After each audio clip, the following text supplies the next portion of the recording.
네, 오늘 데일리 브리핑에서는 노동법 전문 주찬호 변호사와 함께 이야기를 들어봅니다. 자, 안녕하십니까? 네, 안녕하세요. 네, 지속되는 코로나19 팬데믹으로 인한 구조조정과 또 새해 직원 복귀를 대비해서 점검해야 할 노동법 이슈에 대해서 좀 알아봤으면 좋겠는데요. 네. 우선 샐러리 면제직을 아월리 이 시급으로 바꿀 수가 있습니까? 네, 노동법상으로 가능합니다. 네.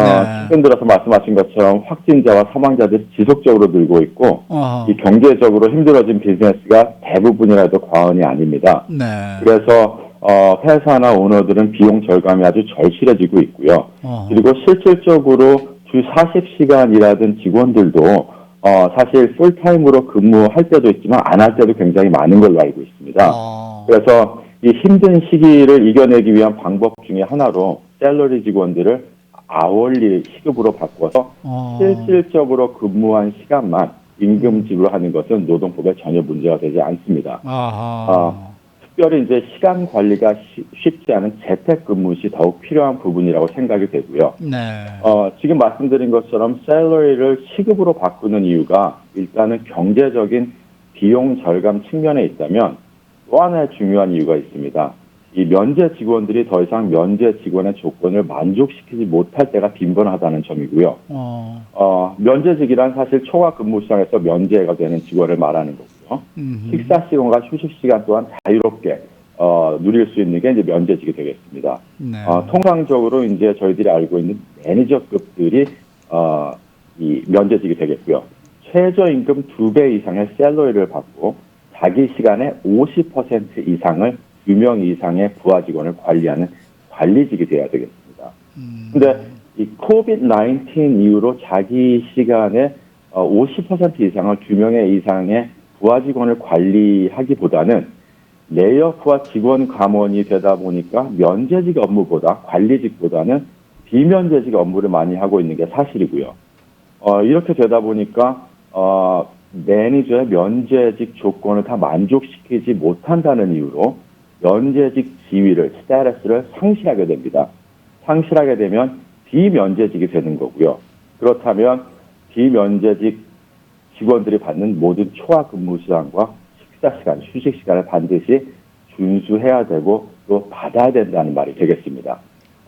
쉽게 다시 말씀을 드리면 exempt된 면제직 매니저가 비면제직으로 바뀌었다가 법원에서 주장을 하게 되면 그리고 법원이 조건이 만족이 안 됐다라는 판단이 되면 회사는 굉장히 방어하기가 매우 어렵게 됩니다. 그래서 이러한 매니저 같은 면제직이 코비드-19 이후로 진정한 면제 업무를 수행하고 있는지 반드시 확인이 필요할 것 같고요. 그리고 샐러리에서 시급으로 바꾼다면 반드시 매니저도 이제는 업무 시간을 기록하고 그 시간에 근거해서 페이를 하셔야 됩니다. 지금까지는 이제 면제 직원의 말씀을 드렸는데요. 비면제 직원이 샐러리를 받는 경우가 있습니다. 월급을 받는 경우가. 그럴 경우에는 샐러리가 하루에 8시간, 주 40시간에 대한 샐러리만 받는 직원이라고 간주하고 있고요. 그 이상의 시간은 항상 초과 근무상의 지불되어야 합니다. 그래서 말씀드린 것처럼 비면제 직원을 시급으로 바꾸는 것 물론 가능합니다. 그리고 임시적으로 이렇게 어려운 상황에 필요한 상황이 아닌가 하는 생각도 듭니다. 네. 만약에 그 면제 직원을 샐러리에서 이제 아월리로 시급으로 바꿀 때요. 그 타이틀, 매니저라는 그 타이틀을 계속 유지할 수 있는 건가요? 아니면은 타이틀도 바꿔야 되는 건가요? 그거는 이제 비즈니스의 니드에 따라서 바꿀 수가 있겠는데요. 네.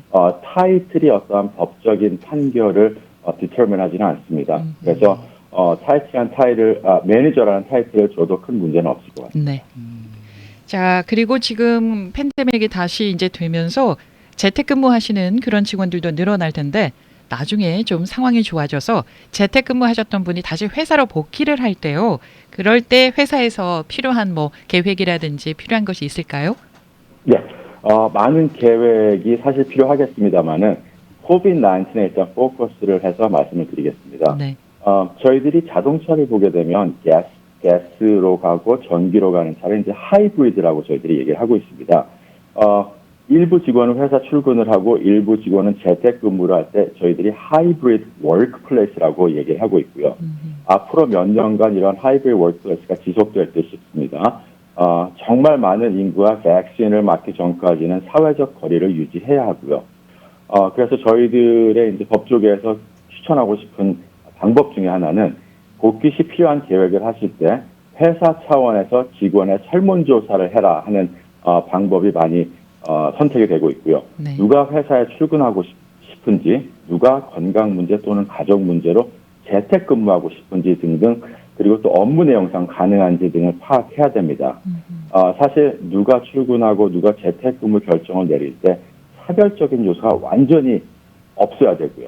결론을 내릴 때 중립적인 조건들로 공평하게 모든 직원들에게 적용되었다는 입증 서류로 남기실 수가 있습니다. 굉장히 중요한 서류가 되겠고요. 네.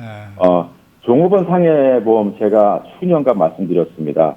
아직까지 무보험 업주분들이 계시다면 보험 가입이 절실히 필요하고요. 그 이유는 근무한 지 14일 내에 COVID-19 코로나 바이러스가 확진이 되면 직장 상해로 간주된다는 법이 발효됐기 때문에 그리고 확진자가 나오면 종업원 상해보험 청구를 반드시 해줘야 되기 때문에 보험을 다시 한번 점검을 해보시고요. 무보험 업주라면 모든 손해배상과 변호사 비용을 개인 비용으로 감당을 해야 되기 때문에 상당히 부담스러울 수가 있겠습니다. 또 한 가지는 이제 구조조정 시 차별 대우 절대 조심하셔야 될 것 같고요. 제가 지금 다룬 케이스 중에 하나는 이제 모든 직원들을 레이오프하고 구조조정을 했습니다. 그 중에는 이제 임신 중인 타인종 여직원이 포함이 됐었고요. 네. 레이오프 후에는 여직원이 구조조정에 대해서 돌아오지 못했습니다. 복귀를 못했습니다. 회사 입장에 복귀 못한 이유는 업무 평가가 안 좋고 결근 조퇴하는 날들이 많고 그리고 직원들과 어울리지 못해 융화가 되지 않았다. 굉장히 정당한 사유입니다. 네. 하지만 직원은 임신차별, 인종차별과 임시무차별로 소송을 했고요. 물론 회사 측에서는 이제 임신과는 관계없이 이미 구조조정 대상이었다는 변론을 펼치고 있는 상황입니다만은 지금 10월, 11월 들어서 꾸준히 이러한 소송들이 늘고 있고요. 그리고 연말이 되다 보니까 그리고 새해를 준비하다 보니까 임시적으로 레이오프 시켰던 직원들은 이제는 영구적이 됐다고 통보하는 회사가 많은 상황입니다. 그래서 앞으로 좀 꾸준히 소송건들과 분쟁이 늘 것 같고요. 또 한 가지 중요한 것은 이제 직원이 출근을 거부하고 직원들끼리 함께 공동으로 출근을 거부할 때가 있습니다. 네. 그 이유는 직장이 안전하지 못하다, 불안하다. 그러한 이유로 이제 거부를 할 수가 있겠는데요. 이럴 때는 직원의 하소연과 불만을 들어줘야 되는 게 맞다고 생각이 듭니다. Good faith interactive process, 소통을 가능케 하셔야 되고요. 그 이유는 직원들이 왜 복귀를 거부하는지 그 이유를 들어보기도 하지만 복귀 거부의 그 이유가 타당한지 안 한지를 반드시 확인을 하셔야 됩니다. 그래서 타당한 이유가 있다면 즉시 해결을 해야 되는 거고요. 타당치 않은 이유, 예를 들어서 뭐 EDD 베네핏이 더 많아 복귀를 거부한다. 이것은 불법입니다. 그래서 그런 직원은 퇴사 처리를 하시거나 일단은 무급휴가 처리를 하셔야 되고요. 한 걸음 더 나아가서는 EDD에 보고하셔야 될 의무도 있다는 것을 인지하고 계셔야 됩니다. 네. 좀 간단하게 제가 좀 여쭤볼게요. 네. 요즘 또 코로나가 조금 더 강세가 지금 세지면서 지금에 와서 이 재택근무를 시작하시는 분들도 있지 않을까 이런 생각이 드는데요. 네. 이 재택근무를 돌릴 때 직원과 어떤 계약서가 새로 또 따로 작성을 해야 됩니까? 네. 재택근무를 직원이 계속 한다면 그리고 새로 시작을 한다면 반드시 필요하다고 생각이 되고요.